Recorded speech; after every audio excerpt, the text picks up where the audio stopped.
अंग्रेजी के महान कवि विलियम शेक्सपियर ने अपने एक फेमस प्ले रोमियो और जूलियट में यह कहा था कि व्हाट्स इन अ नेम, नाम में क्या रखा है। क्या किसी गुलाब का नाम बदलने से उसकी महक बदल जाती है। और इसके बाद आते हैं हमारे बॉलीवुड के महान अभिनेता शाहरुख खान, जिनका एक फेमस डायलॉग है, नाम तो सुना ही होगा। नाम तो सुना होगा जी नहीं। और इसके कुछ साल बाद एंट्री होती है हमारे यूपी के माननीय मुख्यमंत्री आदित्यनाथ योगी का, जिनकी माने तो नाम में ही सब कुछ रखा है। वो जब से आए हैं तब से कई जगहों का नाम बदल चुके हैं। हर व्यक्ति जानता है, कोई बोलेगा राम जन्मभूमि कहाँ है तो लोग ये तो नहीं कहेंगे फैजाबाद में है। राम का जन्म अयोध्या में हुआ था। जिले का नाम भी अयोध्या ही होना चाहिए, फैजाबाद नहीं। कुंभ कहाँ होता है, संगम कहाँ है, वो प्रयागराज में है। तो स्वाभाविक रूप से जनपद का नाम इलाहाबाद नहीं बल्कि प्रयागराज होना चाहिए। अच्छा, नाम बदलने को लेकर हम इतनी चर्चा क्यों कर रहे हैं? क्योंकि देश में आज नाम बदलने को लेकर ही एक बहस छिड़ी हुई है, और यह नाम कोई और नाम नहीं, देश का ही नाम है।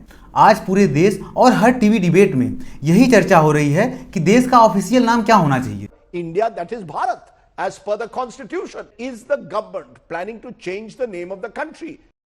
Going to be renamed. Many believe India could soon become Bharat.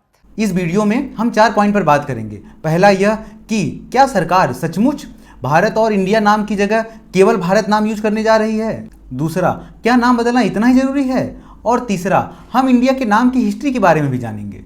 और चौथा, इस बारे में हम बात करेंगे कि यदि सरकार इंडिया और भारत नाम की जगह केवल भारत नाम यूज करती है तो इसके क्या आउटकम होंगे या इसके क्या परिणाम होंगे। अब सबसे पहले हम यह बात करते हैं कि क्या सरकार सचमुच भारत और इंडिया नाम की जगह केवल भारत नाम यूज करने जा रही है। हुआ यूं कि भारत में 8 सितंबर से 10 सितंबर के बीच G20 लीडर समिट का आयोजन हुआ था, और इस टाइम सरकार सारे ऑफिशियल और अनऑफिशियल कामों में इंडिया की जगह भारत नाम यूज कर रही थी। जैसे प्रेसिडेंट द्वारा आयोजित डिनर के इनविटेशन कार्ड पर प्रेसिडेंट ऑफ इंडिया की जगह प्रेसिडेंट ऑफ भारत लिखा होना, और मोदी जी के नेम प्लेट पर इंडिया की जगह भारत लिखा होना, और कई स्थलों पर डायरेक्ट या इनडायरेक्ट रूप से इंडिया की जगह भारत का नाम यूज हुआ था।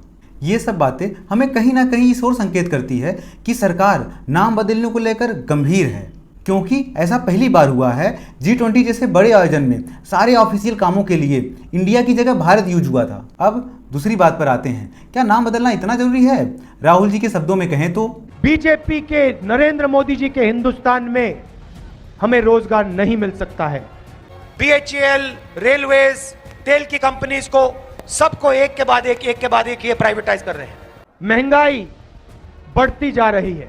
गैस सिलेंडर का क्या दाम था, पेट्रोल का क्या दाम था, डीजल का क्या दाम था, महंगाई का मुद्दा है, और इससे सब गरीब लोगों को चोट पहुंचती है। किसानों को, मजदूरों को, छोटे व्यापारियों को, स्मॉल मीडियम बिजनेस चलाते हैं, उनको सबको चोट पहुंचती है। ये सब मुद्दे ज़्यादा जरूरी हैं बजाय नाम बदलने के। 2024 का चुनाव नजदीक है। यदि ये सब मुद्दे बहस में नहीं होंगे तो यह देश हित में नहीं है, और बीजेपी यही तो चाहती है, नाम बदलने, सनातन की बात करने, प्रो हिंदू जैसे मुद्दे पर चुनाव लड़े, क्योंकि उनका वोट बैंक ही इन्हीं सब मुद्दों को पसंद करने वाले लोगों से मिलकर ही बना है। अब तीसरे पॉइंट पर आते हैं, भारत का ऑफिशियल और अनऑफिशियल नाम क्या है। भारत के ऑफिशियल नामों की बात करें तो हमारे संविधान के आर्टिकल 1 में यह लिखा है, India that is Bharat shall be union of state.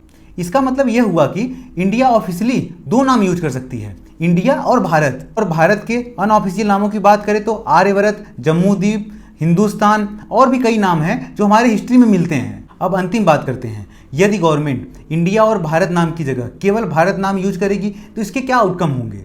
इसके 2 पहलू हैं, पॉजिटिव भी और निगेटिव भी। अगर बात करें तो पहला है कॉन्स्टिट्यूशन को लेकर के। कॉन्स्टिट्यूशन में कई जगह इंडिया का नाम इस्तेमाल किया गया है। यदि सरकार इंडिया की जगह भारत नाम करती है तो कॉन्स्टिट्यूशन में बड़ा बदलाव करना होगा, जो भारत सरकार के लिए आसान नहीं होगा। दूसरा है खर्चे को लेकर। यदि देश का नाम बदला जाएगा तो 14,000 करोड़ रुपए का खर्च आएगा, जो बहुत अधिक है। एक्चुअली इंडिया नाम एक ब्रांड बन चुका है। खेल और पर्यटन के लिए हम जहां भी जाते हैं हमें लोग इंडियन कह के ही पुकारते हैं, और सभी मल्टीलेटरल ऑर्गेनाइजेशन जिसमें भारत देश शामिल है उसमें इंडिया का नाम इंडिया ही है, जैसे ब्रिक्स में। चौथा है सभी डॉक्यूमेंट में इंडिया नाम ही यूज हुआ है, जैसे पासपोर्ट और अन्य ऑफिशियल सभी कागजात। इन सभी डॉक्यूमेंट पर इंडिया की जगह भारत नाम करना होगा, जो भारत सरकार के लिए एक डिफिकल्ट टास्क होगा। अब बात कर लेते हैं फायदे की। यदि देश का एक नाम होगा तो दो नाम का कंफ्यूजन दूर हो जाएगा। अपने देश में भारत नाम इंडिया नाम की जगह ज़्यादा प्रचलित है। यदि सरकार नाम बदल देती है तो देशवासी भारत नाम से ज़्यादा जुड़ाव महसूस करेंगे। अगर कंक्लूजन की बात करें तो इंडिया नाम को कॉन्स्टिट्यूशन से हटाना इतना अच्छा आइडिया नहीं है, क्योंकि देश पर और भी मुद्दे हैं जिन पर सरकार काम कर सकती है, जैसे महंगाई, बेरोजगारी, हेल्थ सिस्टम को सुधारना, किसानों पर ध्यान देना, क्योंकि आए दिन किसान सुसाइड कर रहे हैं और देश अभी डेवलपिंग कंट्री है। इसलिए सरकार की प्रायोरिटी नाम बदलने को लेकर नहीं होनी चाहिए। इनकी प्रायोरिटी यह होनी चाहिए कि देश कैसे डेवलप करेगा। धन्यवाद।